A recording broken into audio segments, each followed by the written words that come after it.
I'm Adrian Ghobrial outside of the Air Canada Centre. The Leafs have only played 3 games. It's an extremely small sample size when you consider the bigger picture, which is an 82-game season. Though the Buds, they've been blazing. They've scored 19 goals in just a trio of games. The last time they potted that many pucks in just 3 games, 100 years ago. And at least one Maple Leafs alumni believes this might be the most talented Maple Leaf squad since they last hoisted Lord Stanley's mug.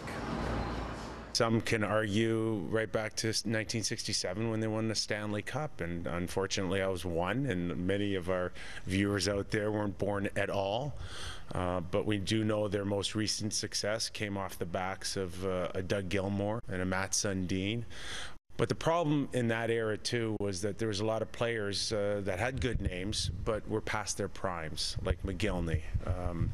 Didn't get the best out of a Joe Nieuwendyk or a Gary Roberts or an Eric Lindros who maximized their careers with other organizations. This one has a different feel because there's some homebred talent there with the likes of Mitch Marner, and there's some that came via the draft, first overall in Matthews and Nylander.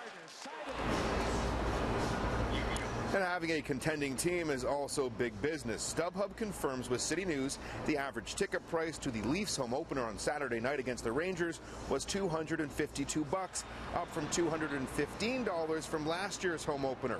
And the spin-off for a contending Leafs team could also have a big impact on local businesses. We stopped in at Hoops on Bremner today, where the GM was clear.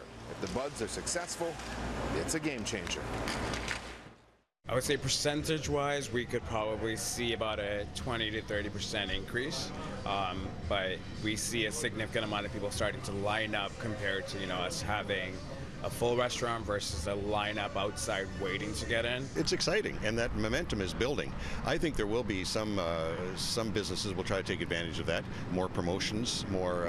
We've seen differential ticket pricing previously as well. Will bars start to charge to come into the games? The hot ticket bars around the ACC and things like that. It's really at their fingertips now. How are they going to play this out? In the past, they haven't done anything like that, but we could see, admission prices to certain bars.